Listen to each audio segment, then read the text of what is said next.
1,00,000 మంది శివభక్తులతో కలిసి మహారుద్రాక్ష పూజలో పాల్గొనండి. వెంటనే కాల్ చేసి మీ పేరును నమోదు చేసుకోండి.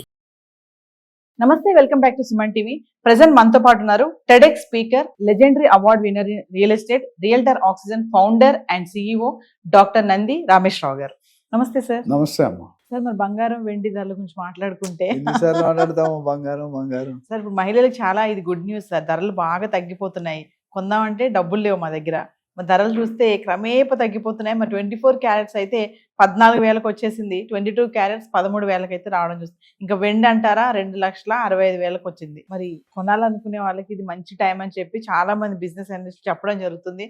మరి ధరలు ఎందుకు ఒక్కసారి ఇంతలా పడిపోతున్నాయి? మళ్ళీ సడన్ గా రైజ్ అవుతాయా? ఒక పక్కన చూస్తే యుద్ధం స్టార్ట్ అయింది ఇజ్రాయెల్ ఇరాన్. ఎందుకంటారు? కారణాలు ఏంటంటారు? ఒక్కసారి డీటెయిల్ గా మాట్లాడు. విరుగుట కొరక అని ఇప్పుడు 100 సార్లు చెప్పి ఏదైనా అడ్డు అంత లేకుండా పెరిగిపోయింది అనుకోండి, పడిపోవడానికే ఉంటుంది. న్యూటన్స్ లా ప్రకారం ఫిజిక్స్ లో మీరు చదువుకొని ఉంటారు. ఒక టెన్నిస్ బాల్ ని పైకి ఇస్తారండి, వెళ్ళడానికి 10 సెకండ్లు పడితే రావడానికి 5 సెకండ్లే పడుతుంది. నేను అడిగిన క్వశ్చన్ లింక్ చేశాను. మనం ప్రతిదీ ఎగ్జాంపుల్ చదివితే ప్రజలకి అర్థమవుతుంది. సో రేట్లు దాని ఇష్యూ ఏంటంటే, మనం చెప్పుకున్నాం 1950s లో 30 రూపాయలు తులం ఉండేది. 30 రూపాయలు. మా నాన్నమ్మకి 150 తులాలు కట్నం ఇచ్చారంట అప్పట్లో. తులం 30 రూపాయలు ఉన్నప్పుడు 150 తులాలంట. మాకు చెప్తుంది, అరే నా దగ్గర మీరు ఎందుకు పని చేయ, మీ ఆస్తులు ఎందుకు పనికిరా. సో అది అలాగ ఏమైంది, 93కి వచ్చేసరికి 93, 94, 4,000 అయింది తులం. 2012, 11-12లో 28,000 అయింది 24 క్యారెట్. కరోనా టైంలో 50-60,000 అయింది. ట్రంప్ గారు రాకముందు 75,000, 80,000 ఉండేది. ఇప్పుడు 1,45,000 అంత అయింది. కానీ 1,90,000కి వెళ్తామని ముందే చెప్పుకున్నాం. అదేవిధంగా సిల్వర్. అది రేట్లు ఎందుకు తగ్గుతున్నాయంటే, లాస్ట్ ఇయర్ కొనేవాళ్ళు ఎక్కువ ఉన్నారు. ఎందుకు?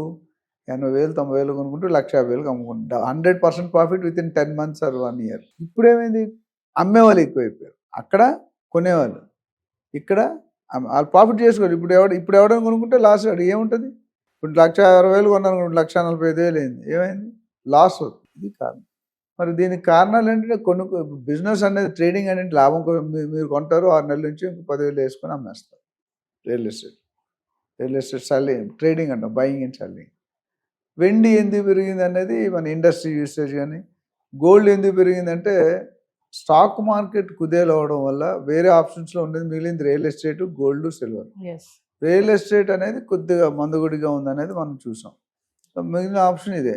మ్యూచువల్ ఫండ్స్ అన్నీ కూడా ఎంత కొట్టుకున్నా 10-11%, 12% ఉంటుంది. బాండ్స్ ఇవన్నీ కూడా 7-8%. సో ఉన్న దాంట్లో ఎక్కువ లాభం వచ్చేది గోల్డ్, సిల్వర్. అందుకని అప్పుడు అందరూ కొన్నారు, ఇప్పుడు అందరూ అమ్ముతున్నారు. అంటే మరి రీసెంట్గా మోడీ గారు కూడా చెప్పారు కదా సార్, ఒక సంవత్సరం వరకు బంగారం కొనకండి, ఆపండి అని చెప్పారు. మరి అది కూడా కారణం అనుకోవచ్చు. ఆయన స్వార్థం అంటే కరెక్ట్ కాదని, కంట్రీని ముందు చర్యగా ఫోర్కాస్ట్ చేసి ప్రొటెక్ట్ చేయడానికి అని చెప్పాడు. ఈ ప్రపంచంలో one of the highest consumer of gold ఇండియాలో సౌత్ ఇండియా.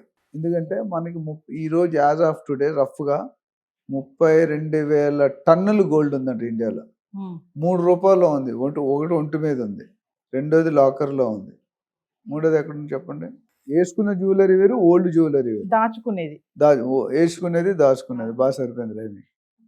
సో మన భారతదేశం నుండి 2 విషయాల మీద ఇంపోర్ట్ డ్యూటీ బాగా కడతాం. అంటే ఫారెన్ ఎక్స్చేంజ్ బయటికి వెళ్ళిపోతుంది, గోల్డ్, క్రూడ్ ఆయిల్. ఈ రెండింటి మీద మనం ఎక్కువ మన సంపదని ఫారెన్ ఎక్స్చేంజ్ వదులుకుంటున్నాం. మోడీగా దానివల్ల ఏమవుతుంది, ట్రంప్ గారికి డాలర్ స్ట్రాంగ్ అవుతుంది, మన రూపీ వీక్ అవుతుంది. మోడీ గారి ప్రయత్నం అంటే ఎత్తుకు పై ఎత్తు. రజనీకాంత్, కమలాసన్ సినిమా వచ్చింది నా చిన్నప్పుడు, ఎత్తుకు పై ఎత్తు. చూడండి అక్కడ ఏమవుతుందంటే, మన రూపీ స్ట్రాంగ్ చేయడానికి ఈయన ప్రయత్నిస్తాడు, తప్పలేదు. ఆయన డాలర్ ట్రై చేస్తాడు, మన వాళ్ళు రూపీ ట్రై. మొన్న 12 సంవత్సరాలు పూర్తి చేసుకున్న వరల్డ్ రికార్డు లేకపోతే ఇండియన్ రికార్డులో highest number of days prime minister ఉండేది నెహ్రూ గారి రికార్డు. ఇంకెన్ని సంవత్సరాలు ఉంటుందో మనకు తెలియదు. ఆల్రెడీ 6 సార్లు 7 సార్లు ఎన్నికైపోయి పవర్లోనే ఉన్నాడు ఆయన కంటిన్యూగా. ఛాయ్ అమ్ముకునే ఆయన పవర్లో ఉన్నట్టే. It's not easy joke. So దాన్ని బట్టి ఏమవుతుందంటే, బయటకు వెళ్ళే ఆ ఫైనాన్స్ డాలర్ రూపాయలు ఏదైతే అవుట్ఫ్లో అవుతుందో దాన్ని తగ్గించాలనే దేంతో గోల్డ్ నెక్స్ట్ 1-1.5 year కొనవద్దు అన్నారు. అయితే మనం ఇంగ్లీష్ ఒక ప్రావర్బ్ చెప్తాను, rules are made for bad people, like Naveena, rules are followed by good people like Rameshwara Rao, right? అయితే ఈ 32,000 టన్నుల బంగారం సపోజ్ అందరూ మారలేదు, ఒక 20% మారారు అంటే ఎన్ని వేల డాలర్స్ మీరు? ఎస్ 32,000 ఆ 20% అంటే ఆల్మోస్ట్ 6.5 అంటే 6,500 టన్నులు. ఆ డబ్బు అయితే వెళ్ళదు కదా, అదే ఆయన ఐడియా. రెండో 100% ఆయనకి తెలుసు, రూల్స్ పెట్టినాడికి తెలుసు, ఆయనకు కూడా తెలుసు, ఎంతో కొంతమంది ఉంటారు కదా అలా. రెండోది పాత గోల్డ్ని రీడిజైన్ చేసుకోమన్నాడు, అంటే అప్పుడు కూడా ఫారెన్ ఎక్స్చేంజ్ బయటికి వెళ్ళదు. ఎందుకంటే ఆడవాళ్ళకి ఒక వీక్ పాయింట్ ఉంది, బయట చెప్పవచ్చో చెప్పకూడదు, ఫ్యాషన్. నా ప్యాషన్ నేను ప్రొఫెషన్గా క్రియేట్, మీ ఫ్యాషన్కి వెళ్తే డబ్బులు అవుతాయి.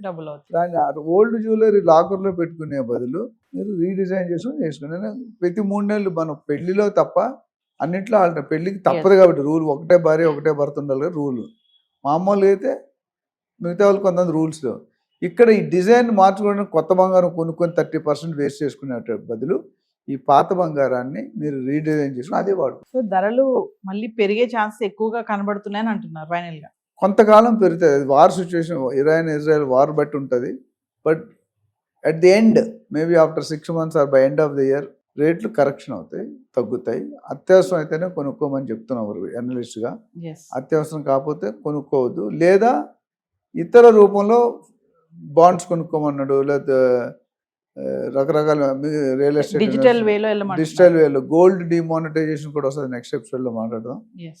సో మనీ డిమానిటైజేషన్ అయినప్పుడు ఎంత చేంజ్ వచ్చిందో తెలుసు, గోల్డ్ డిమానిటైజేషన్ కూడా ఉంది. అక్కడ మీరు పెట్టిన గోల్డ్ కరిగించేస్తారు, యాజ్ ఇట్ ఈస్ ఉంచారు, అది సపరేట్ ఎపిసోడ్లో మాట్లాడదాం. సో రేట్లు ఇప్పుడైతే కొనడానికి మంచి సమయం కాదు అని నేను అంటున్నాను. రానున్న రోజుల్లో కరెక్షన్ అవుతుంది, 20% అవుతుంది, నాకు తెలిసి 1,10,000 దాకా పడేచ్చు. ఇప్పుడు ఆల్రెడీ పడుతూనే ఉంది, సూచనలు కనిపిస్తున్నాయి 10% ఇటు. యుద్ధం కనుక జల్దీ అయితే జల్దీ తగ్గుతుంది, యుద్ధం ఇంకా ప్రొలాంగ్ అయితే కొద్దిగా బీభత్సం అవుతుంది. Thank you.